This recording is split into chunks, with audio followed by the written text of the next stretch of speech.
Drama bin drama, Arab drama, all a drama.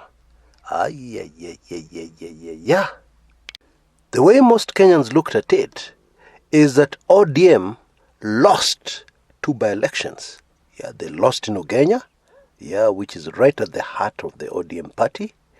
And then they lost in Embakasi. Embakassi South. And the vote difference in both cases was substantial.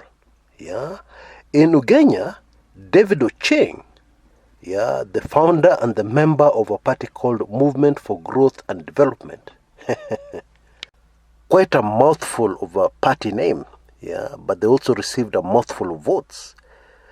David Ocheng garnered 18,730 votes against ODM's Chris Karan, who managed 14,507. A difference of almost 4,000 votes. If you convert it to percentages, it looks even worse. But mambo yote ilikuwa Embakasi. Everything happened at Embakasi. Because in Embakasi, Julius Mawathe, who had his win nullified by the Supreme Court, garnered 21,628 votes. Mawathe was Wiper. Represents the Wiper Party. While ODM's Ishad Sumra managed only 7,988. What? Now, interestingly, ODM's Chris Karan has trouble brewing because it has been discovered by the Ethics and Anti-Corruption Commission that he forged a letter. He forged a letter in order to deal with a very hairy problem. You see, the deadline for him to respond to the petition filed against him had expired. So what did he do? He went and got a letter from a hospital called Al Farouk, claiming that he had been admitted there. And that single letter was sufficient for the court to change their mind and accept his response to the petition even after the deadline had expired. The DPP has now given the EACC the green light to go ahead and file charges against Bwana Karan. So that means he's definitely headed to court. Anyway, the biggest puzzle for most Kenyans is what happened in Embakasi. How did Mawathe win by such a huge volume of votes?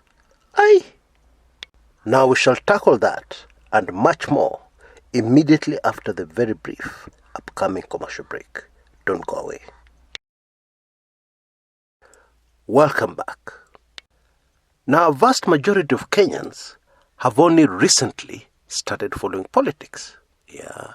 And the results or the drama that unfolded in Embakassi South is a very good lesson for somebody who wants to understand how politics works and how things can change at the last minute. This is a perfect case study. Because the truth is, Ishad Sumra was going to win this parliamentary seat easily, comfortably, even without breaking into a sweat. You see, during his tenure, prior to his losing the seat in 2017, Bwana Sumra, or Honorable Sumra, was one of the hardest working members of parliament in the country. He was always on the ground in his constituency, dealing with issues concerning his constituents. His track record spoke very loudly in his favor. So what happened? What happened yesterday when voters went to the polls?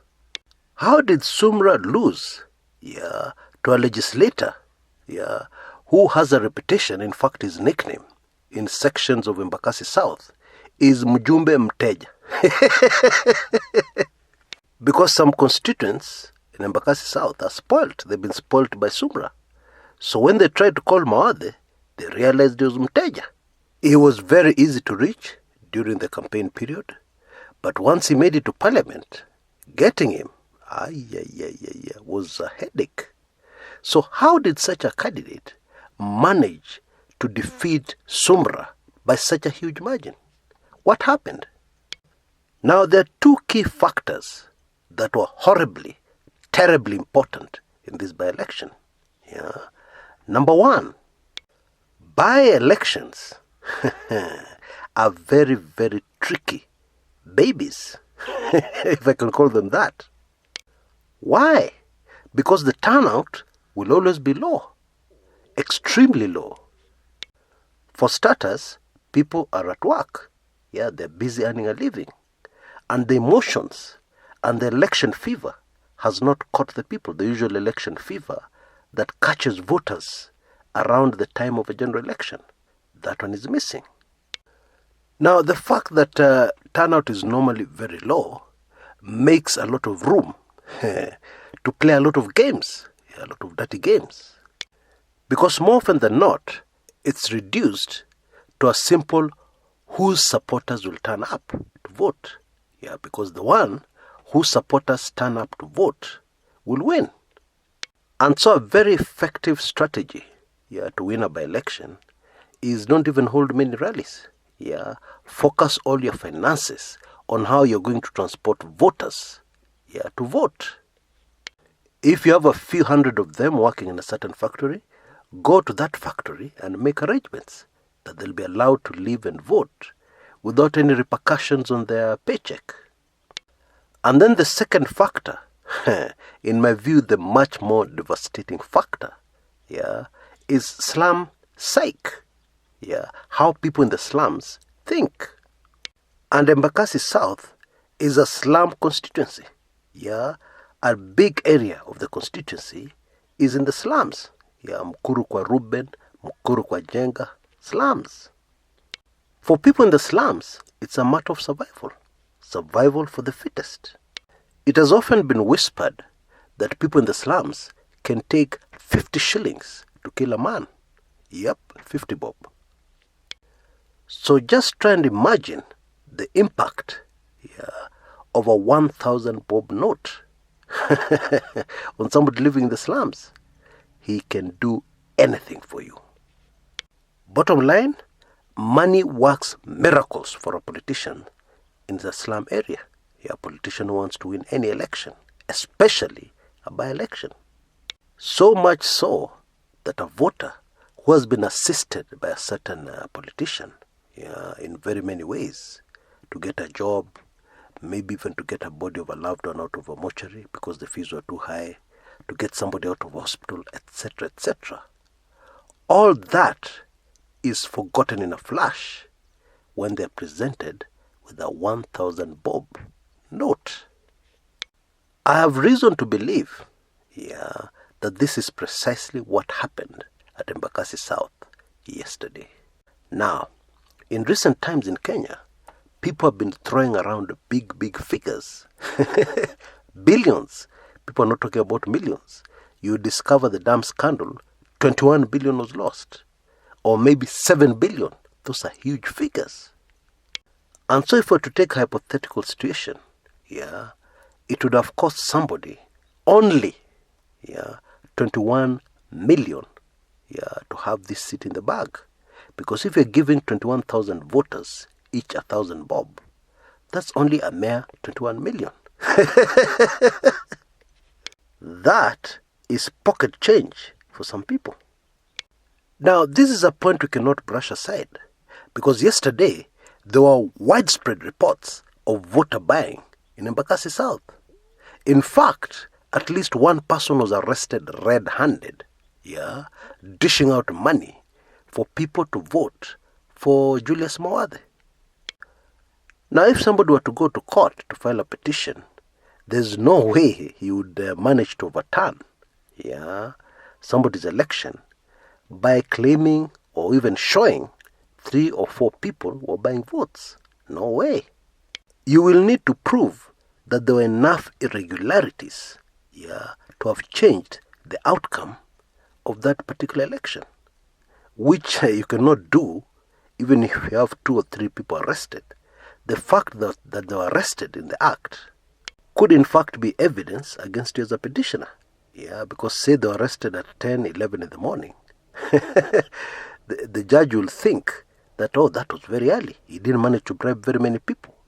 And anyway, the margin is so high, it is highly unlikely that a handful of people out there buying votes would have changed the results. That is how it would look like in a court of law. Yeah, listening to a possible petition.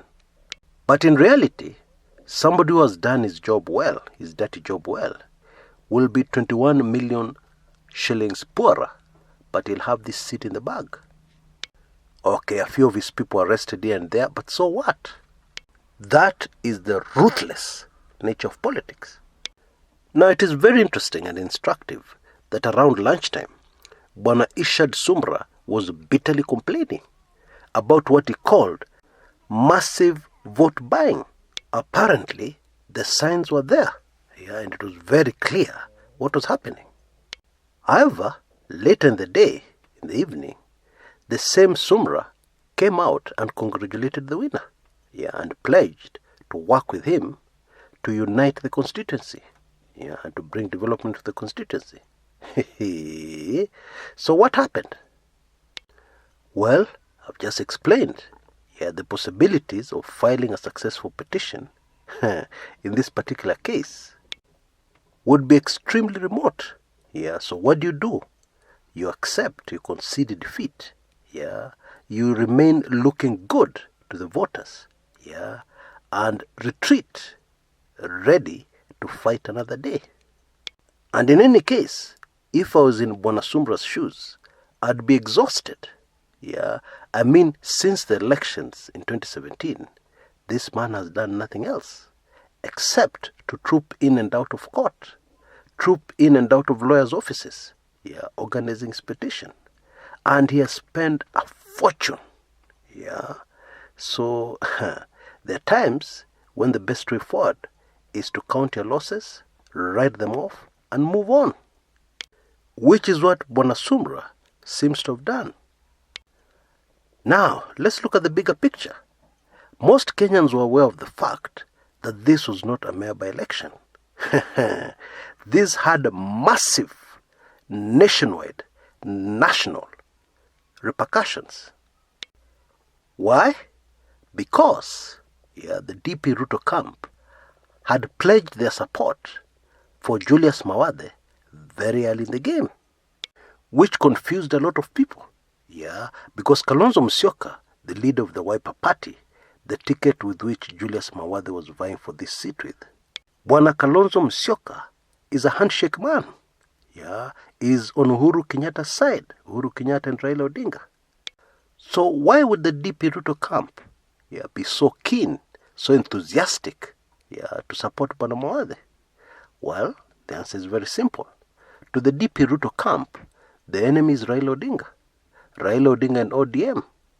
And so, anything to teach Raila Odinga and ODM a lesson is a big win for the DP Ruto camp. Now we'll go for a break. When we come back, we'll discuss that. Because yesterday, national politics was turned upside down just because of the Mawathe win. Yesterday was a big, much-needed win for the DP Ruto camp.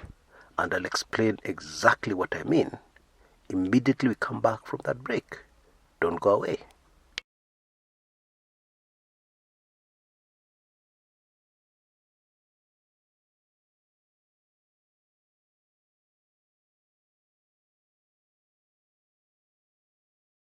Welcome back.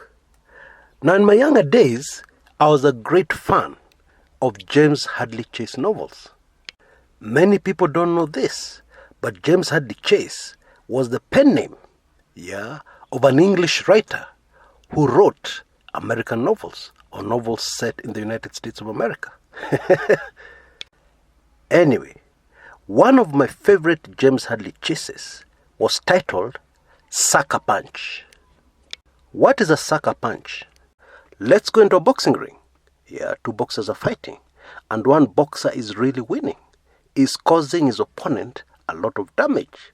His opponent is bleeding all over the place. And it looks like, this fight is already over. We already know who the winner is. Kumbe, what is happening?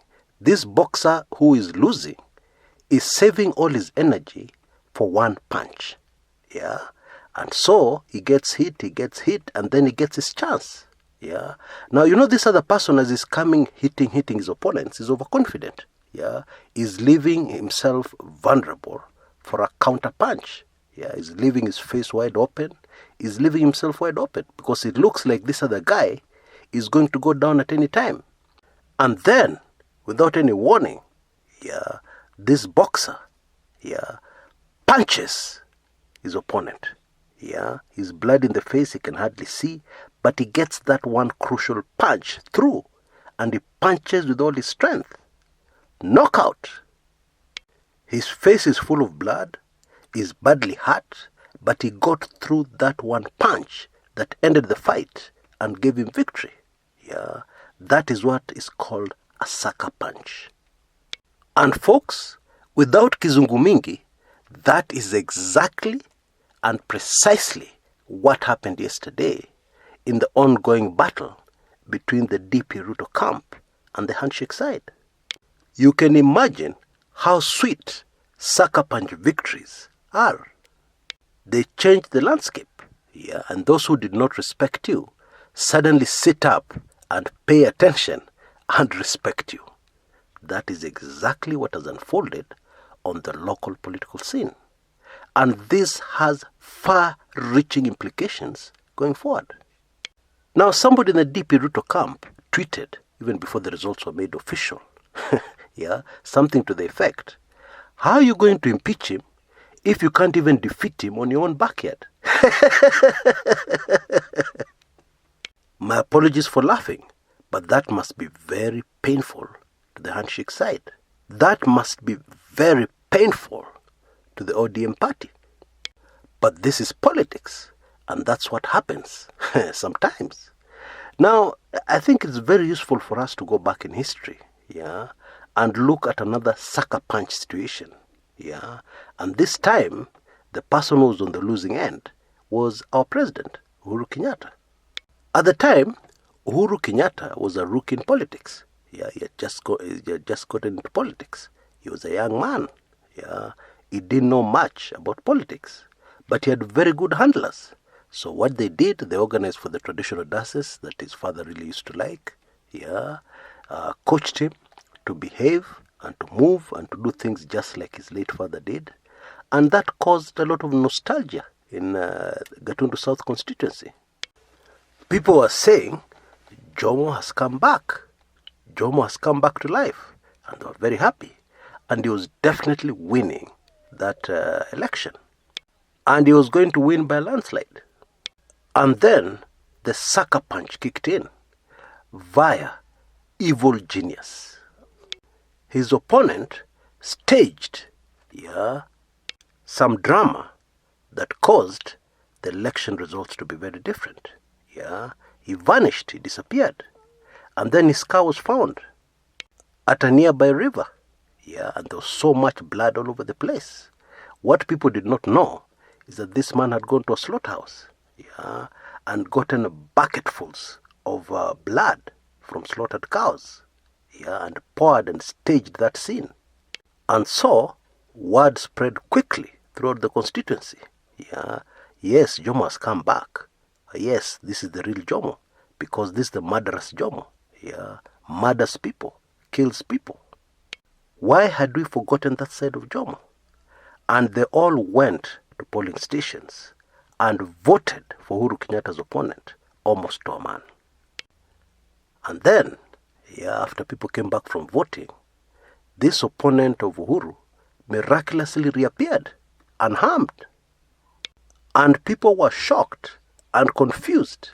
But then, the man was already in parliament.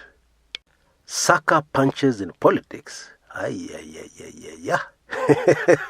they are one of the things that change things very quickly in politics.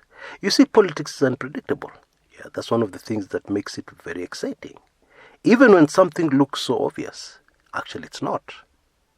Even if you think you've definitely won, maybe you've not. Now, for weeks now, the DP Ruto camp has been backpedaling. But after what happened yesterday at Embakassi South, things have dramatically changed. William Ruto has reminded people what he's made of. He has reminded people just how much of a genius master organizer and mobilizer he is in this game called politics.